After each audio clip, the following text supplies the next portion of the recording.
매일 아침 우리가 너무나 당연하게 이용하는 게 있죠? 바로 철도입니다.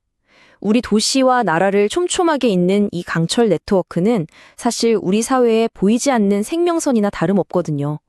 그런데 이 생명선이 지금 아주 조용히 그리고 아주 심각하게 공격받고 있습니다. 바로 우리가 살고 있는 이 땅의 기후 때문이요. 이 질문 어떻게 들리세요?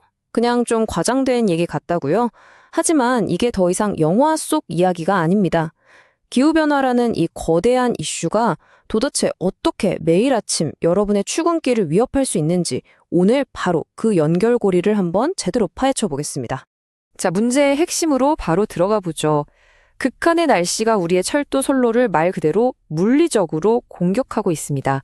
이건 그냥 기차가 좀 늦네? 이 정도 수준의 이야기가 절대 아니에요.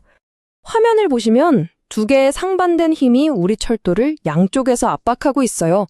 왼쪽 여름에는요, 뜨거운 열기 때문에 쇠로 만든 레일이 엿가락처럼 휘어버리는 좌굴 현상이 일어나고요. 반대로 오른쪽 겨울에는 혹독한 추위에 레일이 수축하다가 얼음장처럼 쪽 하고 갈라지는 파단이 발생합니다. 평창과 수축, 이 극과 극의 힘 사이에서 우리 철도가 아슬아슬하게 버티고 있는 거죠. 근데 진짜 문제는 이겁니다. 우리 철도가 처음 만들어졌을 때의 날씨와 지금의 날씨는 완전히 다른 세상이라는 거예요. 예전엔 정말 100년에 한 번 올까 말까한 그런 기상이변이 이제는 거의 매년 우리를 찾아오고 있다는 것. 이게 바로 이 문제가 얼마나 시급한지를 보여주는 강력한 신호인 거죠. 자, 그럼 좀 더 깊이 들어가 볼까요? 진짜 문제는요, 우리가 만든 규칙은 어제의 날씨에 맞춰져 있는데 지금 우리가 마주한 날씨는 완전히 내일의 날씨라는 거예요. 이 둘 사이에 엄청난 불일치, 여기서부터 모든 문제가 시작됩니다. 저희는 이 위험한 차이를 안전격차라고 부를 건데요. 이 단어 꼭 기억해 주세요. 안전격차. 이건 그냥 통계 숫자가 아니라 말 그대로 우리 모두의 안전을 위협하는 보이지 않은 균열, 바로 그 크기를 의미하니까요. 이 그래프를 보시면 한눈에 들어오죠. 과거의 안전 한계선, 이미 오늘날의 극한 기온이 가뿐히 따라잡았습니다. 그런데 정말 무서운 건 저 오른쪽 끝, 미래예요. 미래의 극한 기온은 이 기준을 그냥 넘어서는 정도가 아니라 아예 이 기준 자체를 무너뜨려 버릴 거란 얘기죠. 자, 그럼 이 예측이 그냥 나온 게 아니겠죠? 이게 얼마나 근거 있는 이야기인지 한번 구체적인 데이터를 들여다보겠습니다. 이건 막연한 추측이 아니라 지난 30년간의 데이터를 아주 철저하게 분석한 결과입니다. 바로 이 숫자 37.7도. 지금 우리나라 철도가 버틸 수 있도록 설계된 핵심 기준 온도입니다. 모든 안전장치가 이 숫자에 맞춰져 있다고 보시면 돼요. 그런데 말이죠. 만약에 우리가 지금처럼 계속해서 탄소를 내뿜는다면 미래는 과연 어떤 모습으로 우리를 기다리고 있을까요?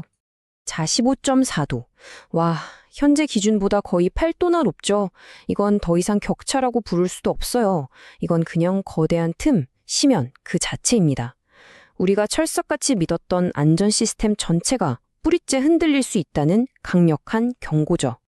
여기서부터 이야기가 한층 더 복잡해집니다. 아니, 그럼 그냥 더 높은 온도에 맞춰서 설계를 바꾸면 되는 거 아니야? 이렇게 생각하기 쉽잖아요. 그런데 세상에, 그게 그렇게 간단한 문제가 아니더라고요. 바로 여기에 엔지니어들의 깊은 딜레마가 숨어 있습니다. 한번 과정을 따라와 보세요. 먼저 여름에 철로가 휘는 걸 막으려고 레일을 좀 더 팽팽하게 만들어요. 그럼 여름엔 일단 안전하겠죠? 근데 그 팽팽하게 당겨진 철로가 살을 애는 듯한 추운 겨울을 만나면 어떻게 될까요? 그렇죠. 마치 고무줄을 끝까지 당겼다가 놓는 것처럼 툭 하고 끊어질 위험, 즉 파단 위험이 정말 기하급수적으로 치솟는 겁니다. 결국 여름의 문제를 해결하려다 겨울에 재앙을 불러오는 셈이죠.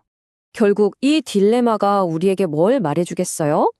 예전처럼 전국 공통 기준 하나, 이런 식의 만능 해결책은 이제 더 이상 통하지 않는다는 아주 분명한 사실입니다. 자, 지금까지 문제의 심각성에 대해 충분히 이야기했는데요. 그럼 이제 좀 희망적인 이야기, 바로 해결책으로 넘어가 보죠. 이 복잡한 문제에 맞서서 우리 엔지니어들이 정말 똑똑하고 또 체계적인 계획을 세웠습니다. 이 전략은 크게 3가지로 나뉩니다. 첫째, 뼈대를 바꾸는 하드웨어. 둘째, 규칙을 바꾸는 소프트웨어. 그리고 마지막으로 모든 걸 감시하고 예측하는 신경 시스템. 이 세 가지가 삼위일체처럼 딱 맞아 떨어져야만 미래의 철도를 지킬 수 있는 거죠. 첫 번째, 하드웨어부터 보죠. 광폭 침목이라는 건데요. 원리는 아주 간단합니다.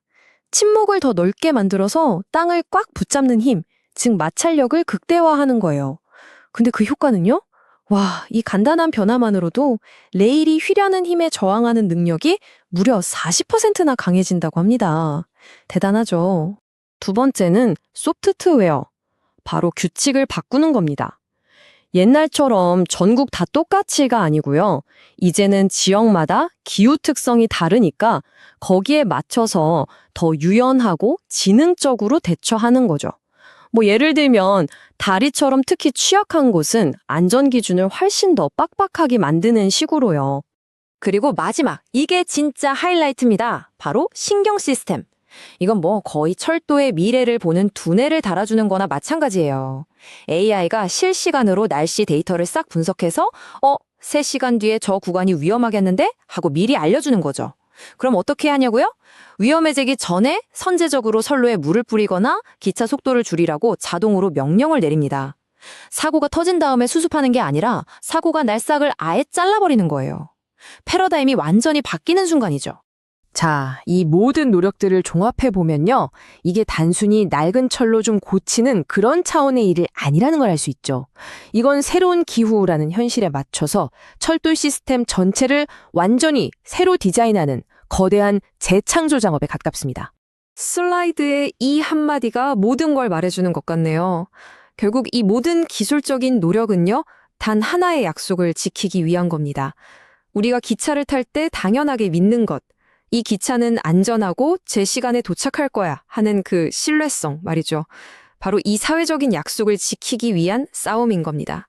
그렇다면 이 거대한 도전의 끝에서 우리가 도달하려는 최종 목적지는 과연 어디일까요? 바로 이겁니다. 극한의 날씨 속에서 그저 버티는 철도가 아니라 오히려 그 변화를 받아들이고 그 안에서 더 강해지는 철도. 어떤 기후변화 속에서도 멈추지 않고 우리를 안전하게 연결하는 그런 회복력 있는 철도를 만드는 것. 그것이야말로 이 거대한 도전의 진정한 목표라고 할 수 있겠습니다.